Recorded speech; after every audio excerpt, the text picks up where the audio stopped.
చేసుకోవడానికి కూడా ఒక చిన్న మార్గం అండి. యాలకులు తీసుకోండి, చక్కగా పచ్చని యాలకులు ఒక 5, మీ భర్త పర్సులోకి ఒక 5, మీ బీరువాలోకి ఒక 5, చక్కగా 5, 5, 10 యాలకులు అమ్మవారి దగ్గర పెట్టండి. పూజ చేసుకోండి. అమ్మవారి దగ్గర ఉన్న అక్షింతలు ఆ యాలకుల మీద కూడా వేసి పూజ అయిపోయిన తర్వాత, ప్రమిదలని కొండెక్కిన తర్వాత ఆ యాలకులు, ఆ నివేదన ఎలాగ అమ్మవారి దగ్గర పెట్టిన ప్రసాదం పాలు బెల్లం మనం తీసుకుంటాం కదా, ఆ తర్వాత ఈ యాలకులని ఏం చేయాలి, ఒక 5 యాలకులు తీసుకోండి. అందులో కొద్దిగా అమ్మవారి దగ్గర పూజ చేసిన అక్షింతలు వేసి, ఒక తెల్లని కాగితంలో యాలకులు పెట్టి అందులో అక్షింతలు వేసి, కొద్దిగా పచ్చకర్పూరాన్ని కొద్దిగా జవ్వాదిని కలిపి పొట్లాన్ని ఒక పొట్లంలాగా చుట్టేసి అవన్నీ ఒక 5 యాలకులని మీకు బీరువాలో పెట్టుకోండి. డబ్బు పరంగా ఆదాయ మార్గాలు పెరుగుతాయి. ఆ తల్లి ఇంట్లోకి రావడానికి సంతోషిస్తుంది.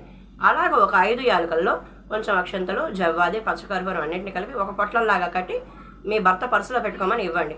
ఆయన వెళ్ళే పనుల్లో చక్కగా కార్యసిద్ధిని చేకూరుస్తూ ఆయనకు కూడా కష్టపడ్డ దానికి తగ్గట్టుగా ఫలితం వచ్చేలాగా అమ్మ దీవిస్తుంది.